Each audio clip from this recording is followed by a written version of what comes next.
Vietnam, the medical education system may have some different level and some different specialties. For example, for our medical student, we have 6 years to become the doctor. But the bachelor of radiology or public health may be shorter. For the nursing, they have studied 4 years. Yes, and maybe is the same to your country? So nursing is 3 years, and there's 3 different nursing courses. So you can do it straight in pediatric nursing or adult nursing or mental health nursing, and that just takes 3 years, and then they will become qualified nurses. We also have another course, the Bachelor of Dental Care or Bachelor of Dentistry. They have also 6 years, as I remember, maybe 6 years. But they commence to the university to become the dentist from the beginning. Is it the same? Yeah, it just takes 5 years to become like a dentist in the UK. Yeah. Okay. Yeah. Please. Okay, so this is just about the course structure in our 2nd year of medical school. So here's a picture of me and my friends on one of our first days in the hospital and placement. So in the 2nd year, we learn about pathology and management of common conditions relating to one body system. So again, we would have these 3 problem-based learning sessions every 2 weeks.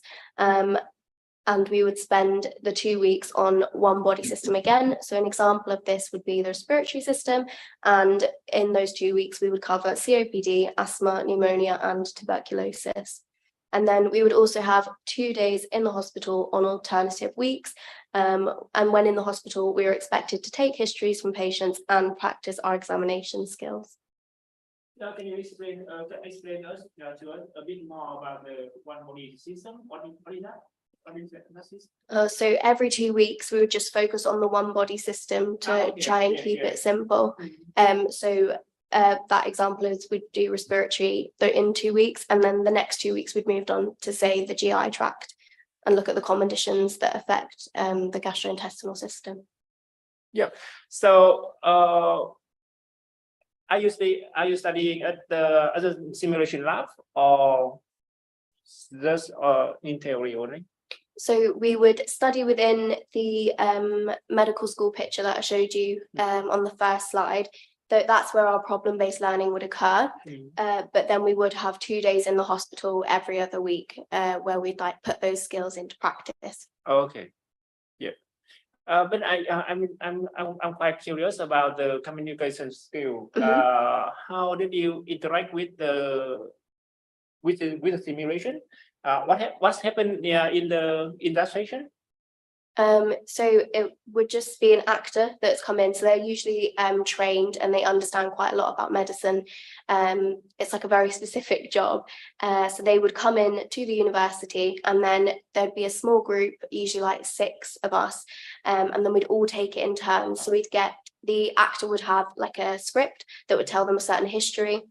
And then it was our job to practice our history taking skills, and then the other people in the group would all watch us and then assess us and give us feedback as to how they think we could improve when taking a history next time. But is that the real person or simulated? That would be simulated within the university. Okay. And then we would take real histories when we would go into the hospital. Okay. From real patients. Yep. Next slide, please. So in year 3 of our university was when we have our specialty placements. So these included women's and sexual health, pediatrics, neurology, care of the elderly, general practice, and psychiatry. And our knowledge was tested by having one problem-based learning session each week. And then we also developed upon our clinical skills. So in this year, we learned how to venipuncture, catheterization, newborn examination, obstetric examination, as well as a bimanual and speculum, which we were expected to practice when we're in the hospital. So in 3rd year, we get a lot more time in hospital. So it would be about 3 days a week, depending on what rotation you're on. This year in the third year, you will study at the hospital instead of the simulation lab. Yes. Is that the same at your university? Yeah, we're in the hospital. We're actually in the hospital 5 days a week from third year on. So we're not in the university at all, really. Our medical student coming to the hospital for their practice at the year 3 as well, maybe the same. But in the year 1 and year 2, we study a lot more subject. Some about the maybe pharmacy or something like that, and more basic course. Yeah. But anyway, there's always there is some difference between the system. Yeah. And that's just a picture of one of the psychiatric wards that I had my placement at in the snow. Oh, okay. There's a lot of snow in the UK, right? Yeah, sometimes in the winter. Next slide, please.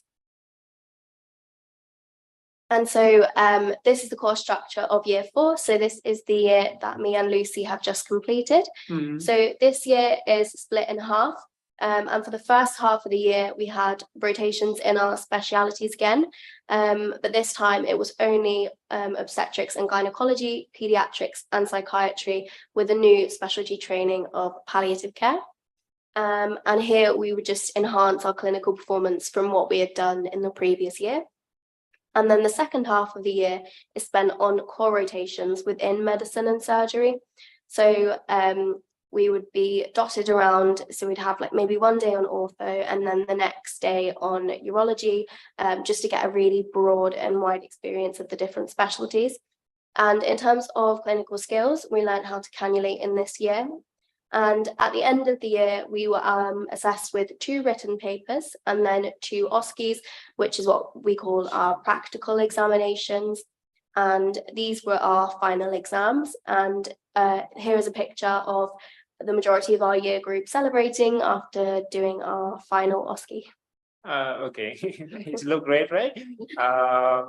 So, and I understand this year will be split into 2 halves. In the first half, the second half is look like for the internal medicine and surgery. Yes. And the first half is for others.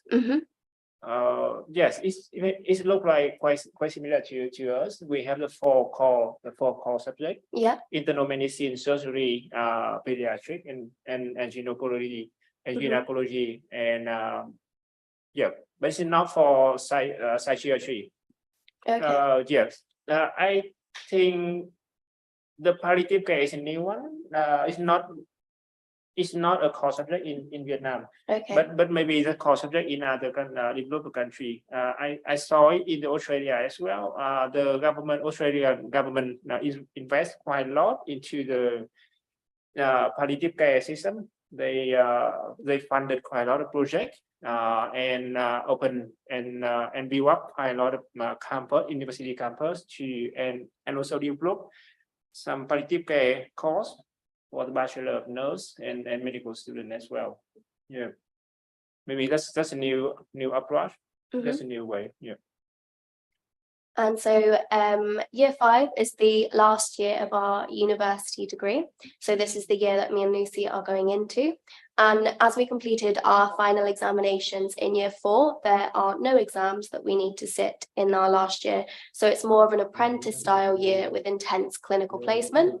So we have 4 rotations and they're on emergency medicine, primary care, so general practice, and then you have 2 rotations of your choice. You mean that now there's not any examination in the 5 year? In year 5? No, yeah, no exams. No exam? No exams. Oh, okay. You mean that the 5 year for something like placement only? Yes, just placement. Placement. So we are given a checklist of everything that we need to do within the hospital. Say there'll be like a certain number of venipunctures that we have to do, a certain number of histories, a certain number of cannulations, and more like clinical experiences. So you very much get to focus on becoming the best doctor for the next year when you go into FY1. Yes, it's interesting because our medical students have to pass the 6 year and they have the final examination in the year 6 at the end of year 6 and yeah, because in the year 3 our medical student rotating in quite a lot of specialties in the hospital. In the year 4 and year 5 they go to some core subject like internal medicine or surgery or something like that. But in year 6, maybe the system, the education system changed a lot because I graduated quite long time ago in 2005, nearly 20 years. So they change quite a lot. But normally we don't have any. We have the examination at the end of the year 6 only. Yes. Our university is quite unique in this way. I think the majority of other universities within the UK still do have exams at the end of year 5, but there are a few universities in the UK that like to get finals done by year 4, so that in year 5 it sort of relieves that stress of having to study and you can really focus on becoming the best sort of like doctor, so you are completely ready to go into that world of work. Is that the new approach or this system remains the same as in the past? I think that has always been the system for Lancaster University, but it is very different for all universities across the UK. They structure their courses differently. Okay, so how's about the Queen Belfast, the Queen University Belfast? Yeah, so our final exams are at the end of 5th year. So we do placement in 3rd, 4th and half of 5th year, and then we do our exams. And then we do an apprentice style placement for a few months just, but not the whole year. Not the whole year. And the 5 year is maximum. Yeah. Okay, it's lucky for you. You have to spend a lot of time. And after what happened after the year 5? You got the registration. So Lucy's gonna go on and talk about what happens after university. So I'll pass over. Yeah, the next slide, please. So I'm Lucy, same again, I go to Lancaster University. I'm going to talk to you a little about like postgraduate, so kind of what happens after medical school. So next slide. This is kind of an outline of the timeline, what happens. So as you can see, medical school can take between 4 to 6 years, depending if you're have a degree beforehand or different universities you go to. And then after medical school, you do your foundation years, which I know you don't have here. So these are 2 years. And then after the 2 years of foundation, you then choose specialty, apply, and specialty training can last various number of years. So GP is the quickest, so in 3 years, you can become a GP and get to like a consultant level. And then other specialties, again, take different times. So can I have the next slide? No, not yet. Excuse me. There's a lot of information in this graph. So we may need to clarify something here. Medical school, you mean the other university, right? We spend year 1 to year 4 or year 5, right? Yeah. It is 6. Yeah. Yeah. So there's some medical schools where if you have a degree beforehand, you can apply for what's called like a postgraduate thing in medicine. So that'll only take you 4 years to become a doctor.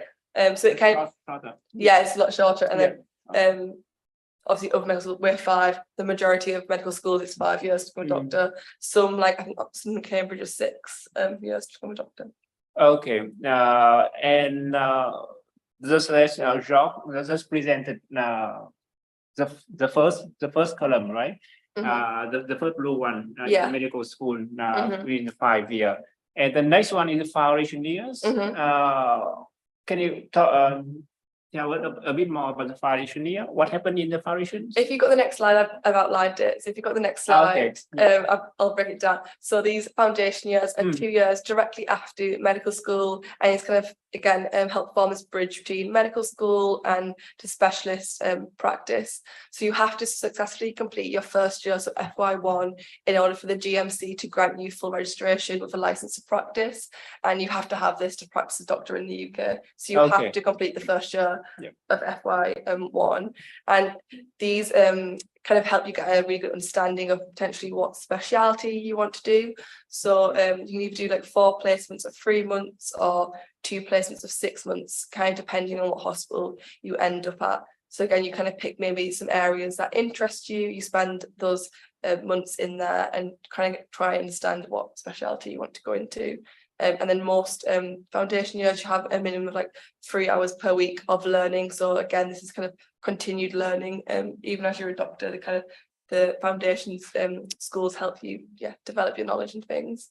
And throughout these years, you don't have any examinations either. It's kind of work-based assessment. So very similar to what we do in 5th year, where you have a e-portfolio and you have to get what we call sign-offs. The same happens in foundation years. You have to show that you're competent in your field as a doctor. How's about the timetable learning? What did you learn there? So we're not in foundation yet, but it can be different things. So I've sat in on a few. So sometimes pharmaceutical companies come and teach you about the new drugs, or if the NICE guidelines change, or you can have more practical learning. So you might do more in-depth learning on X-rays or. That's optional. That's optional. No, you get it. So it's, I think, most of 3 hours per week.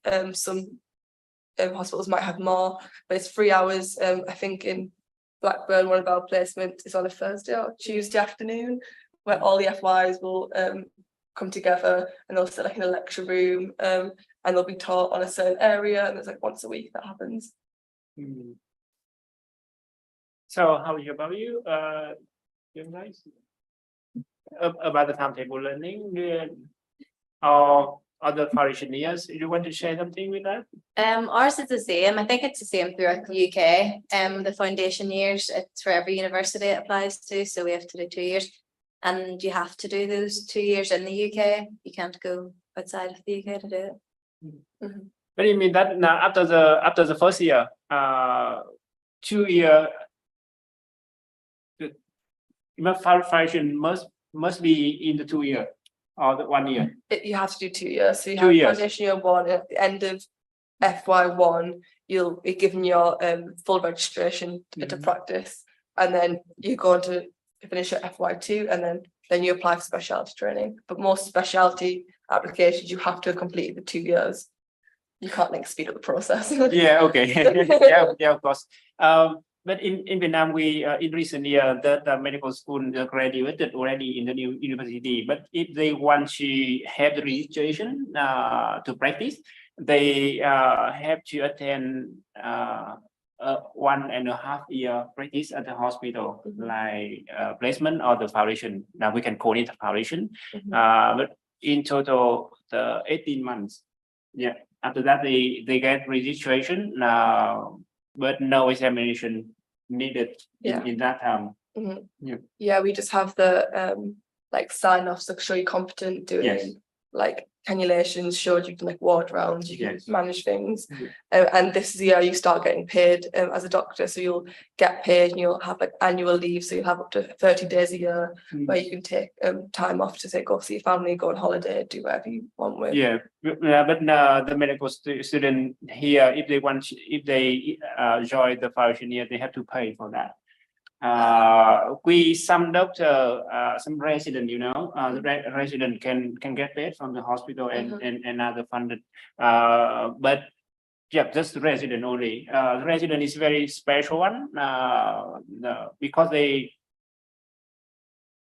pass university, pass the 6 year with very good score, and then they have to pass another examination to become a resident. Yes, and after they will they can practice at the hospital under the supervisor. Yes, and then they can get paid. But for majority of the students who graduated from the university, they have to pay for the foundation year. That's in Vietnam. That's what happened in Vietnam now. But yeah, anyway, just show you the differences only. Yeah. Can you go to the next slide, please? Yes. There's a little bit more about the application process. So Yes. you have to apply to a foundation year program at the start of 5th year. So we'll have to start looking in September about applying. For international applicants, you must contact the UK Foundation Year Programme Office directly to kind of determine the eligibility and how to apply. So if you think about maybe applying to Foundation Year in the UK, just have a quick look at UK Foundation Year Programme for international applicants, and it should give you an outline of how to apply. So during the application stage, candidates will rank the foundation schools according to where they want to prefer to work in the 2 years. So there are 20 foundation schools, also known as deaneries in the UK. It used to be that allocation was based on a point system, depending on how well you scored in your medical exams, and with another exam called the SJT, Situational Judgment Test. However, we found out maybe a month ago that they're scrapping the points-based system, and now everyone will be randomly allocated using an algorithm to try and place as many people possible in their top choices. So this is the new process of allocation for the next intake. So this is when we're applying. Oh, it's quite, yeah, it's quite different to our system now, because you have foundation school in the UK. It means not own graduated nurse, own graduates, medical graduated medical student must enter the foundation school.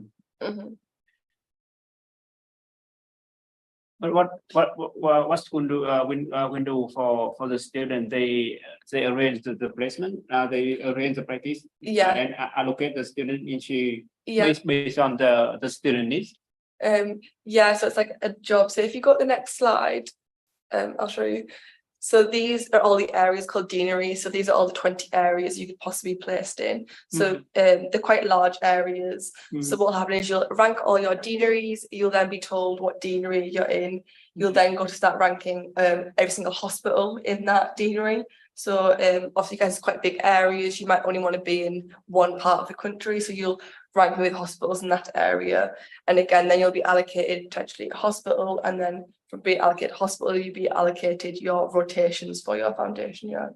So It's maybe much better because in Vietnam now we the medical student can go into any hospital, and then they can join any course in the hospital. There's no any foundation school here.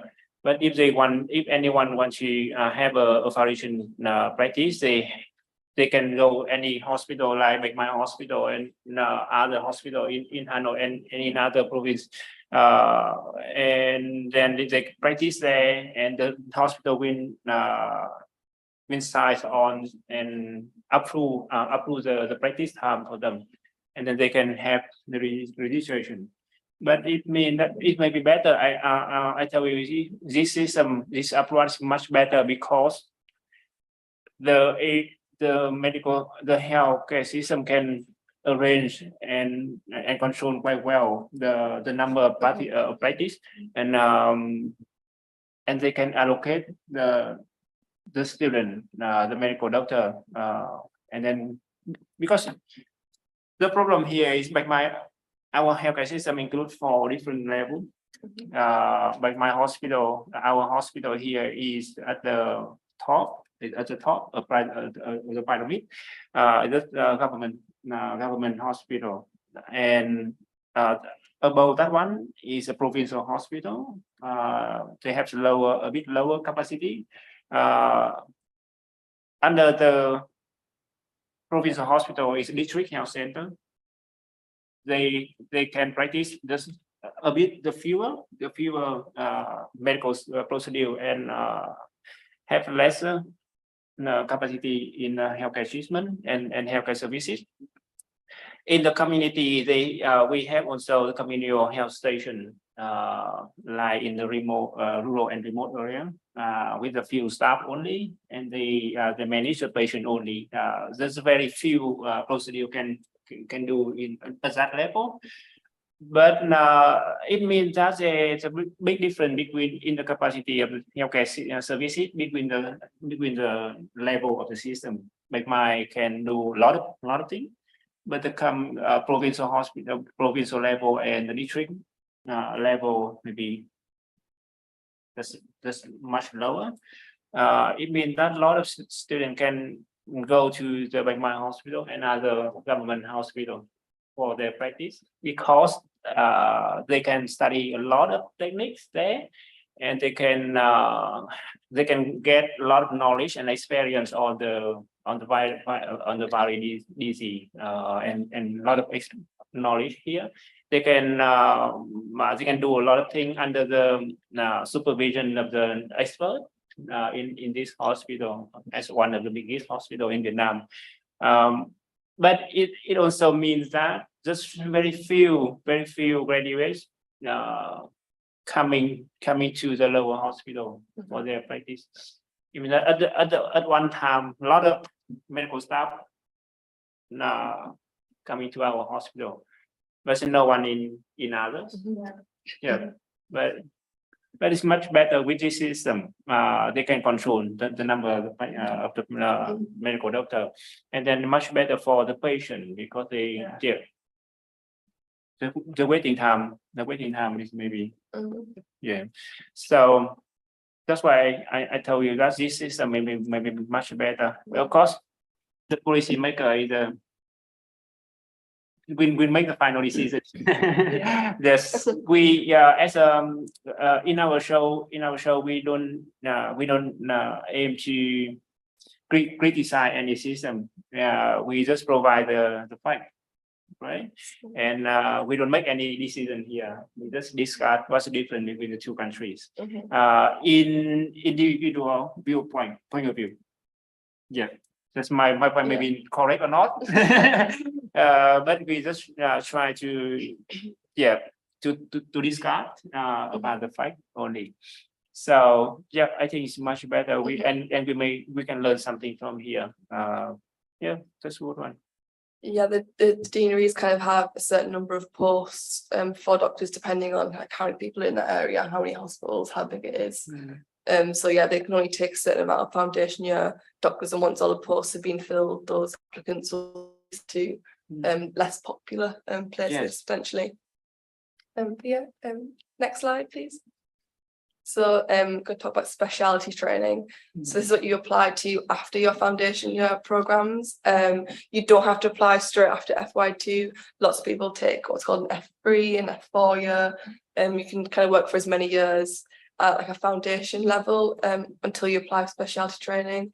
So you can apply to different specialties and you can make as many applications to different specialties that you wish, providing you meet all the eligibility criteria and requirements of competencies as detailed in like specifications for those different areas.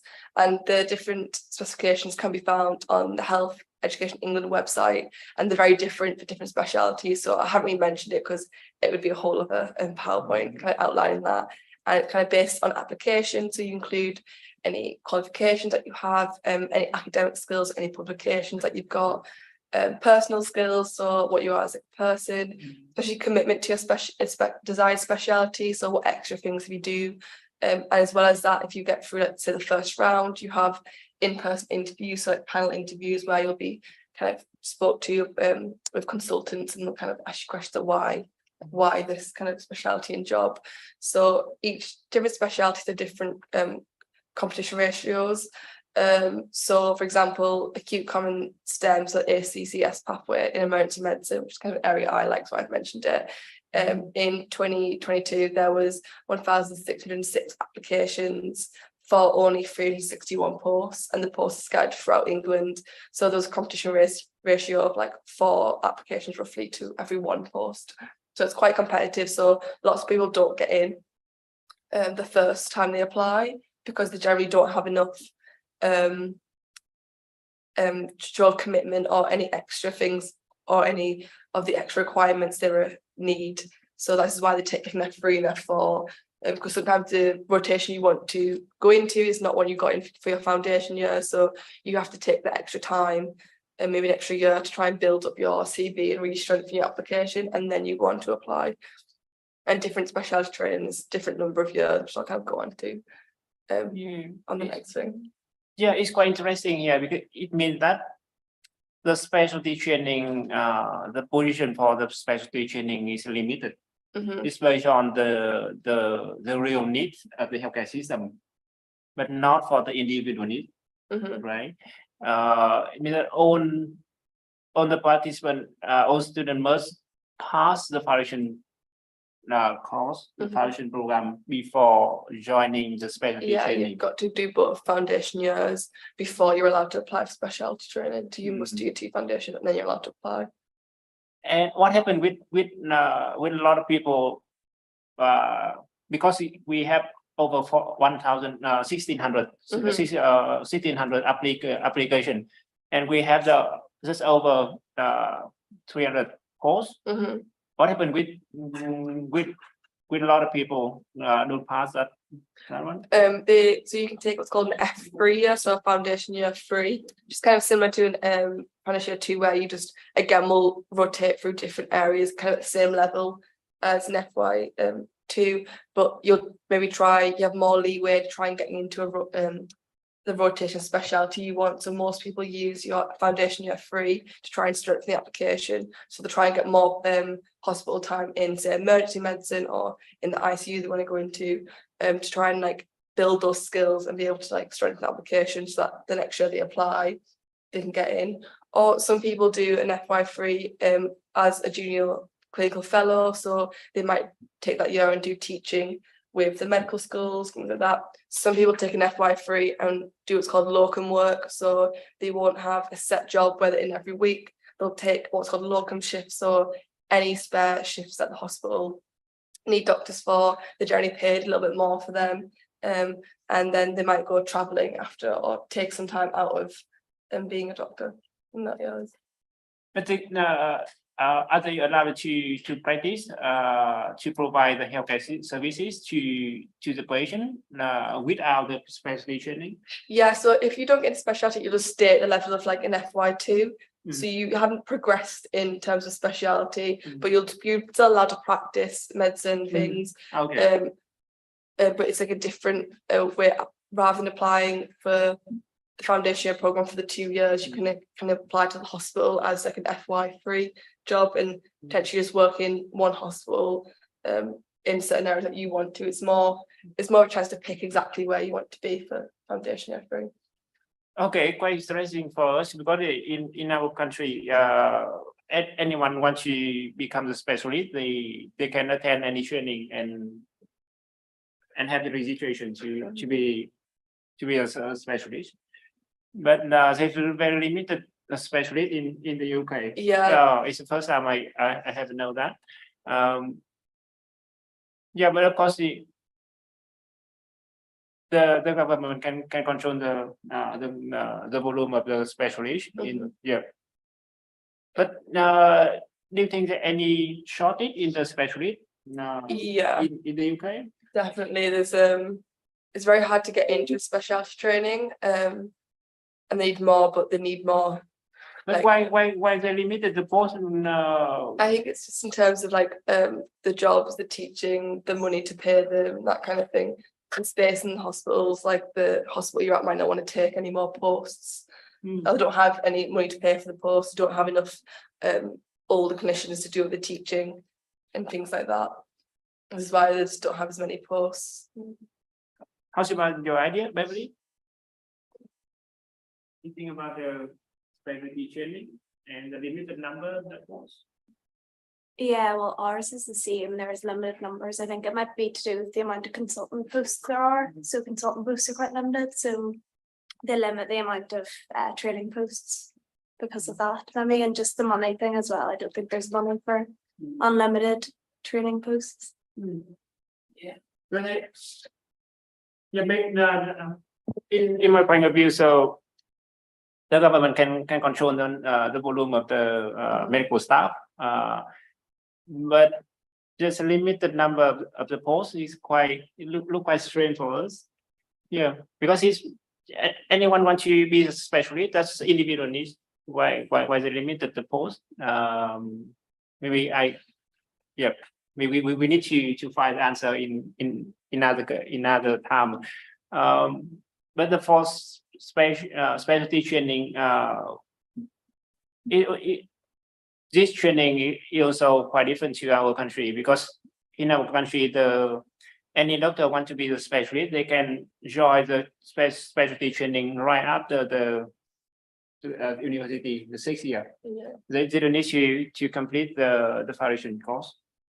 Yeah, and maybe just a shorter time to become a specialist.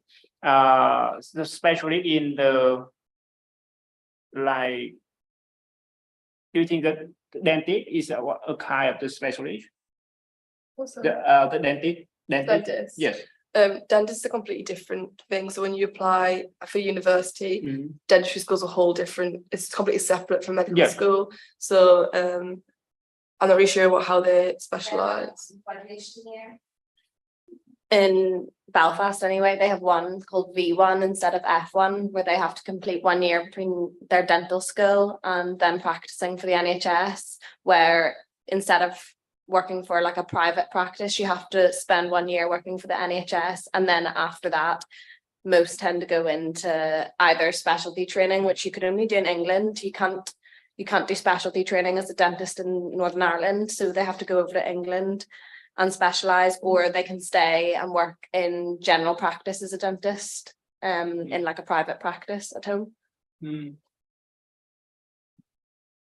Okay. Okay, thank you for your explanation. It's a bit clear for us now about the specialty training. And after the specialty training, there's any further education for the medical doctor? Yes, if you go to the next slide, a little bit more about specialty training.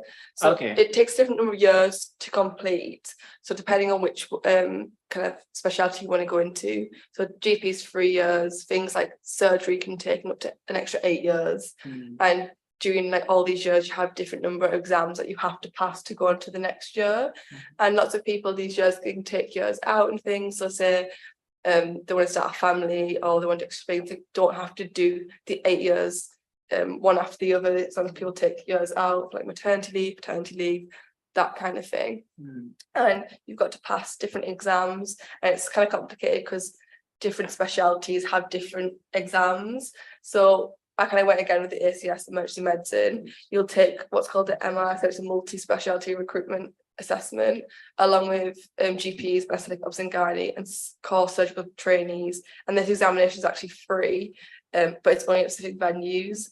But other specialty exams aren't free, so they can cost you maybe £500 per exam. Yeah. So lots of people sometimes, if they don't have the money, they have to wait to save up to then be able to afford the 500 to the grand kind of thing it takes to complete. And the results, yeah, I kind of use differently for each specialty's selection process, depending on like consultancy.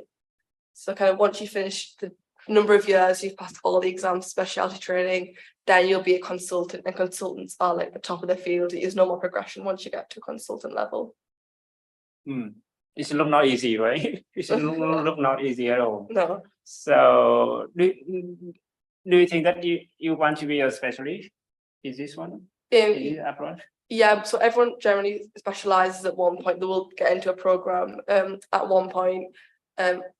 Yeah, different number of years. I know the ACS emergency medicine pathway takes 4 years to complete. The first 2 years, you do rotations in ICU, anaesthetics, and emergency med, and you're with everyone else in the different ACS, so ICU pathways. And the last 2 years, so you just solely focus on emergency medicine.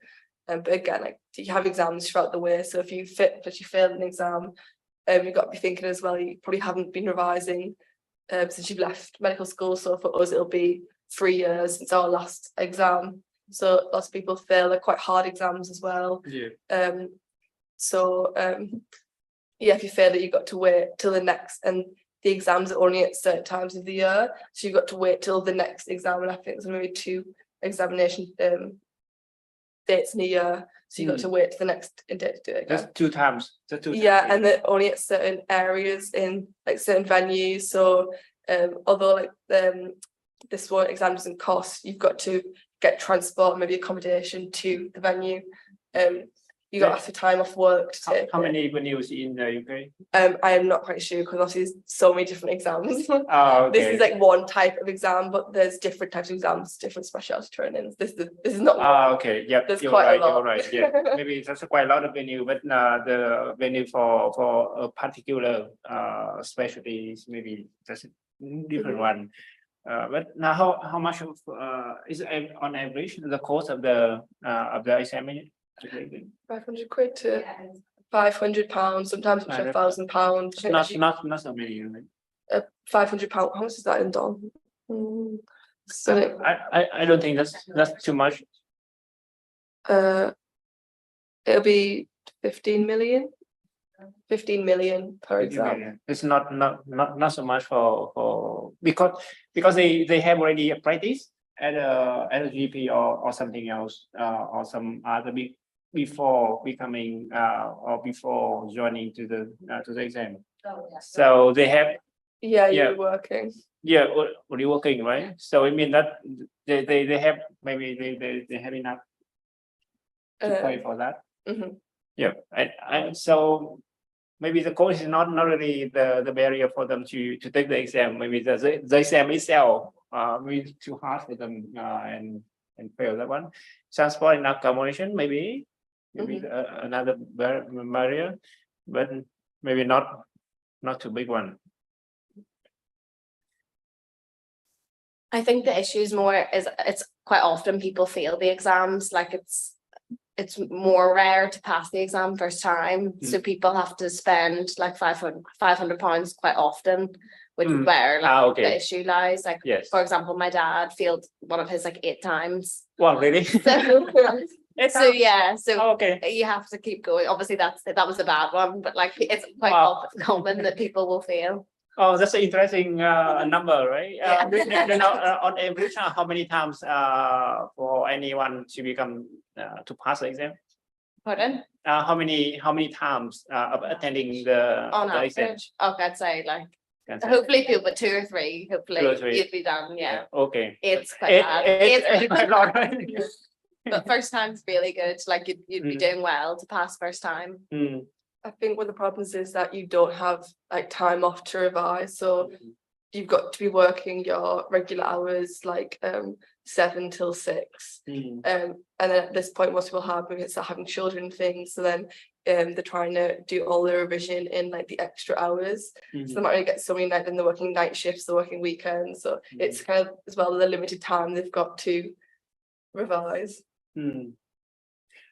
I agree with you about the barrier and the difficulty to attend the exam here due to some because of some something like transport and accommodation or even the limited number of exam every year. As in my experience in the Australia, they have just very few venue for examination only. There is a milestone in the healthcare system in Australia is the year of the 2007. Yep, 2007, when the government require own immigrated medical doctor have to sit on the exam for their practice.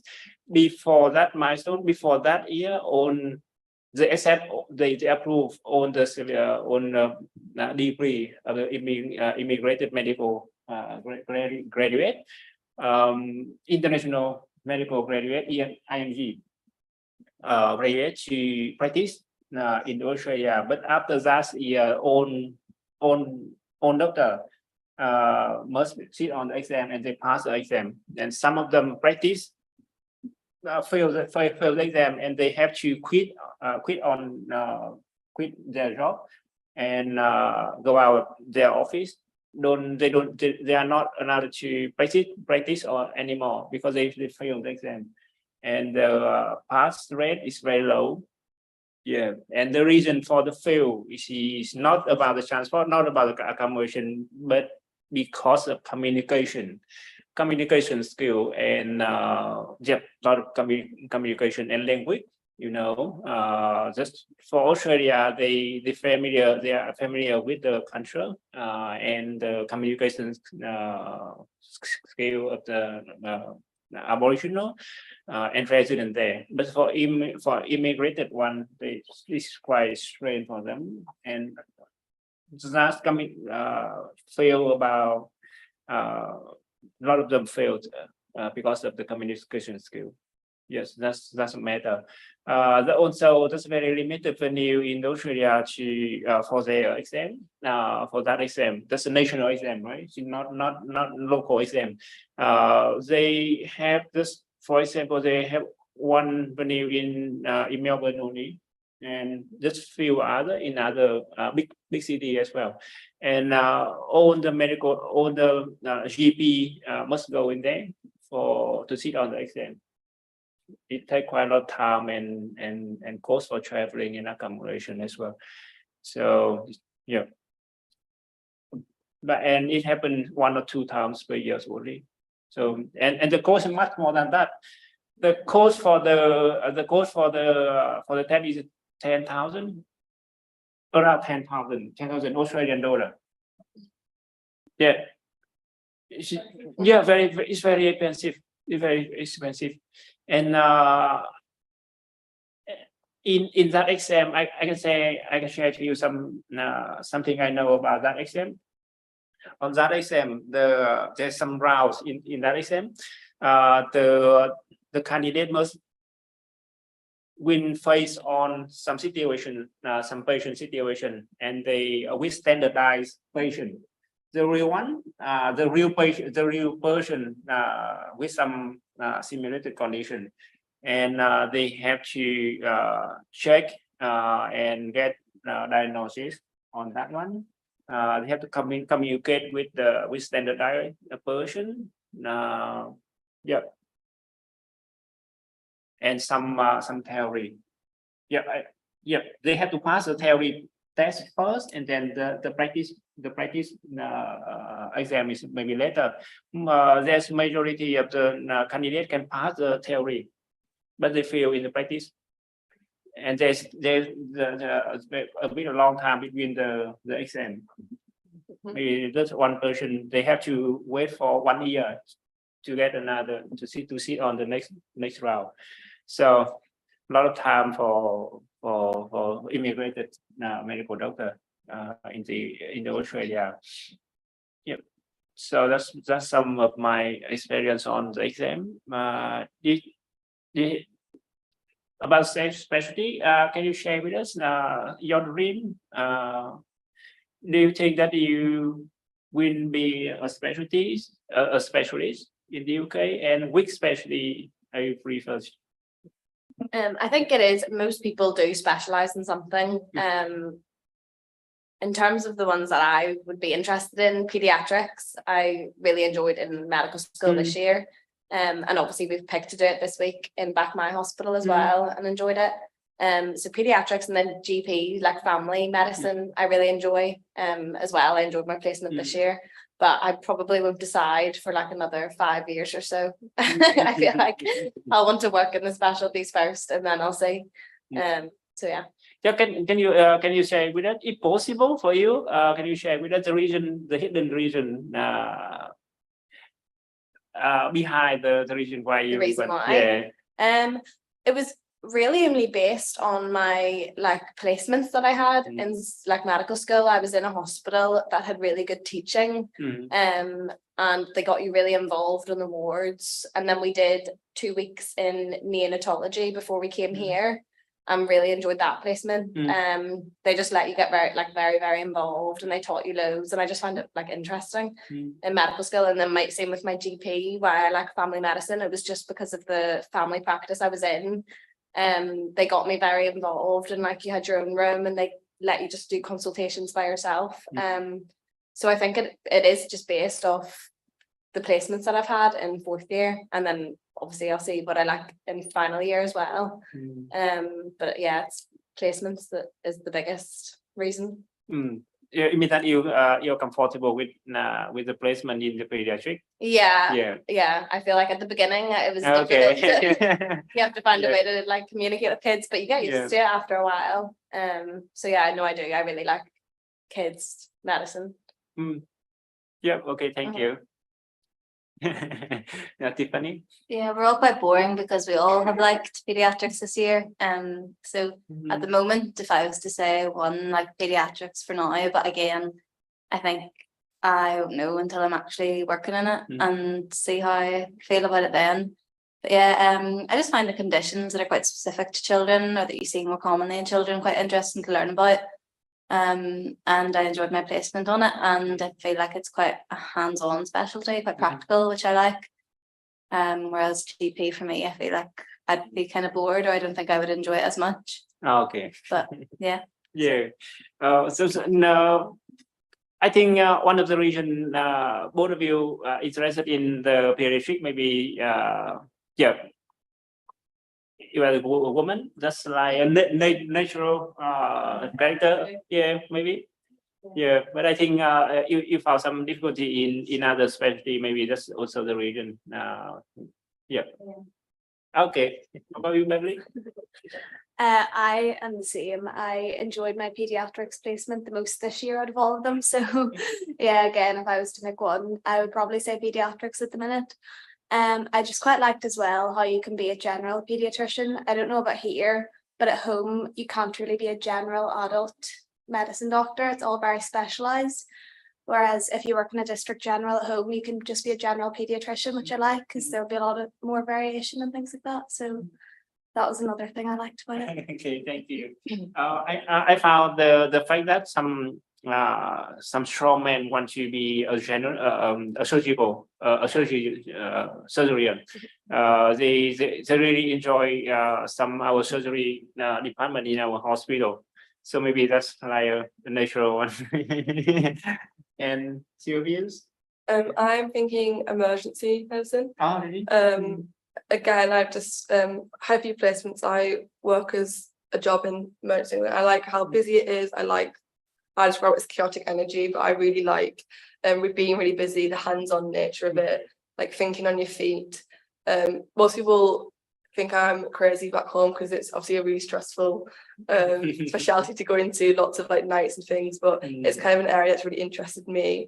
But if I would do emergency, I had a really good placement in anaesthetics this year.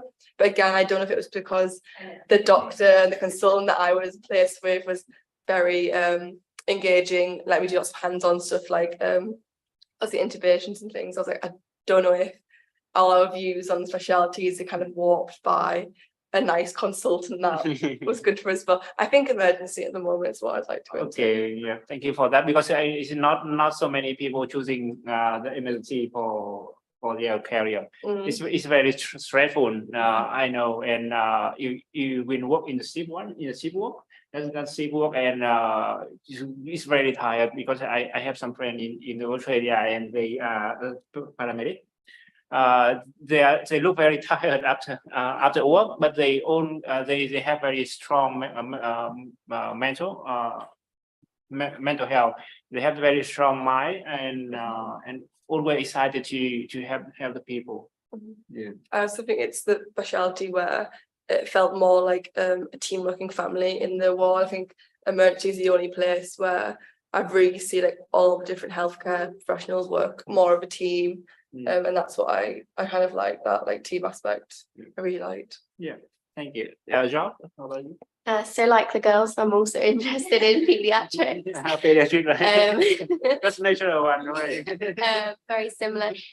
Just like what Beverly said, with the variation of conditions you get like in general P's, but it's not only the variation of all these different conditions you get to see, you get the variation of ages. So you can be dealing with infants right up to 17-year-olds. So there's a massive complexity. And I just also think it's probably one of the most rewarding in seeing how you can impact a child's life, and also very much more smiley. And it has that like sort of fun aspect of it as well, where you can like communicate with loads of different ages, and you try and make it, obviously hospitals can be very daunting to children, and it's like sort of your role to make it more comfortable for them, and I just think that's a really lovely idea of working. Yeah, playing with a child is very funny and happy to play with them. But that's for healthy child. If they meet a lot of sick one, yeah, maybe your feeling maybe change sometime.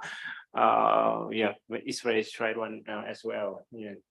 Okay, it's now our time is out. It's off now. So thank you so much for your time and your sharing. It's very open, and I appreciate on your time and your participation today.